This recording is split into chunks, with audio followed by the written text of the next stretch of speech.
Сәлеметсіздер ме, құрметті тыңдармандар? 21 күнде бақытты бол атты курсымыздың бүгін 3-ші күні. 3-ші күн әңгімені өзіңмен талқылау. Сіз ойыңызға өткен шақтан келетін негативті хабарламалардан арылуды үйренесіз. Осылайша қазіргі сәтпен өмір сүресіз. Курстың 3-ші күні досыңыз Айнамен байланысыңызды сездіңіз бе? Әр күн сізге өз-өзіңізді ақырындап жақсы көруді үйретіп жатыр. Әр күн жағымды аффирмацияларды айтып, оларға сену оңайырақ болып келеді.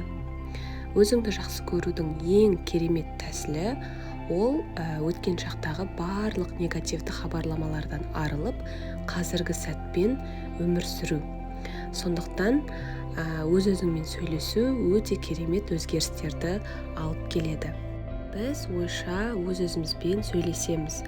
Әдетте бірінші хабарламаларды бізге ата-анамыз, мұғалімдер және де басқа да маңызды адамдар жібереді. Осы сөздерді естіген боларсыз.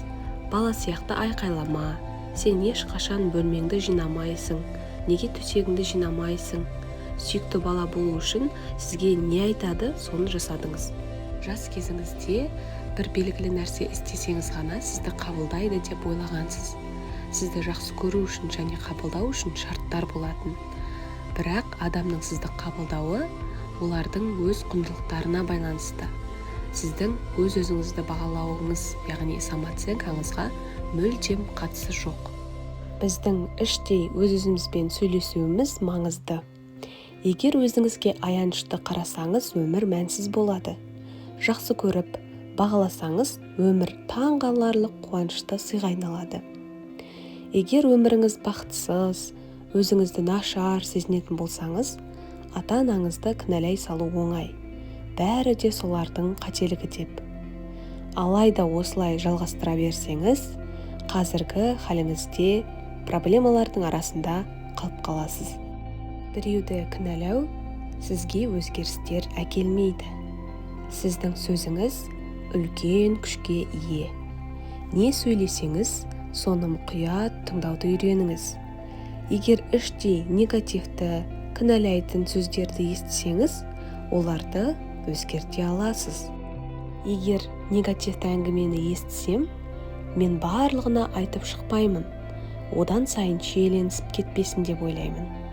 Бірақ позитивті әңгіме естісем, барлығына қайталап айтып шығамын. Басқа адамдар жанында олар не айтады, қалай айтады, мұқият тыңдаңыз. Байқап қараңыз. Олардың айтқаны мен өмірлерінде болып жатқан жайттармен сәйкес келе ме? Көбісі өмірлерін қажет деген ұстаныммен сүріп жатыр. Қажет деген сөзді естісем, құлағыма бітіп жатқан қоңыраудың дауысы естіледі. Адамдар бұл сөзді әр минут сайын айтады. Сол адамдар неге өмірлері сұрланып, белгілі бір жағдайды жібере алмайтынына таң қалады. Олар өздері басқара алмайтын ситуацияларды өз бақылауларында ұстағысы келеді.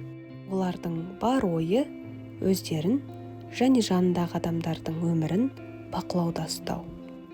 Айнамен жұмыс кезінде өзіңізбен позитивті әңгімені практика жасай аласыздар. Тек жақсы аффирмацияларды айтыңыз. Егер балалық шақтан негативті ойлар келсе, жақсы ойға айналдырыңыздар. Мысалы, сен ешқашан ештеңені дұрыс жасамайсың деген ой келсе, мен қабілетті адаммын. Менің жолымдағы барлық қиындықты жеңе аламын деп айтыңыз. Өзіңізді және басқаларды тыңдау арқылы қалай айтады, не айтады, неге айтады білесіз. Осындай түсінік ақылыңызды, тәніңізді аялайтын аффирмацияларға айналады. Келесі аффирмацияны айтыңыз. Мен өткен шақтағы барлық негативті хабарламаларды жіберемін және қазіргі сәтпен өмір сүремін. 3-ші күннің Айнамен жаттығулары.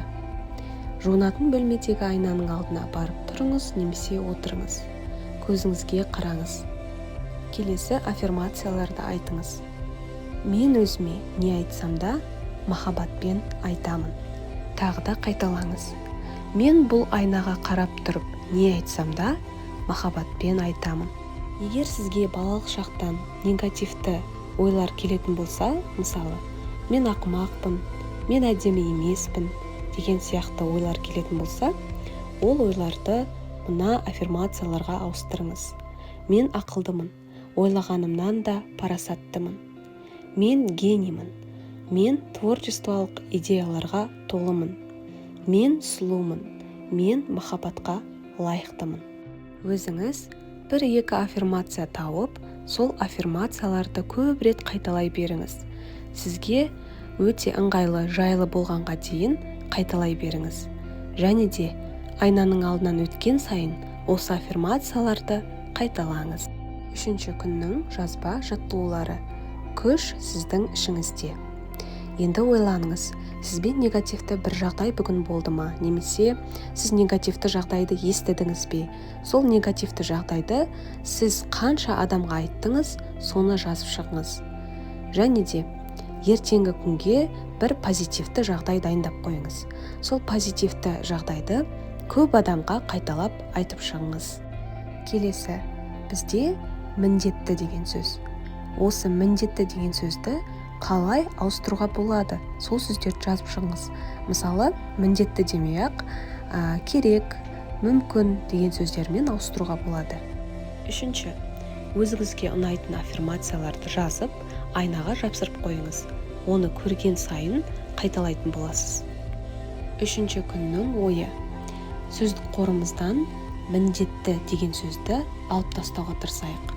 Оның орнына жұмсарған, керек деген сияқты, мүмкін деген сияқты сөздерді енгізейік. Міндетті сөз арқылы біз өзімізді критиковать етіп сынап жатырмыз. Және де өзіміздің де басқалардың да өмірін қиындатып жатқанымызды өзіміз сезбей қаламыз. 3-ші күннің медитациясы. Мен махаббатқа лайықтымын. Өзіңізді бақытты, дені сау етіп елестетіңіз. Өзіңіздің қиялыңыздағы керемет мінсіз өміріңізді елестетіңіз. Сіз бұған лайықтысыз. Жүрегіңізден шыққан сүйіспеншілік тәніңізді позитивті энергиямен толтырсын. Бөлмеңізді аралап, үйіңізді толтырсын. Сізден шығып, сізге оралады. Сүйіспеншілік ең күшті емдік қасиетке ие. Осымен біздің 3-ші күніміз аяқталды. Келесі күнді күтетін болсаңыздар, комментарий қалдыруды ұмытпаңыздар. Және де арнамызға жазылыңыздар.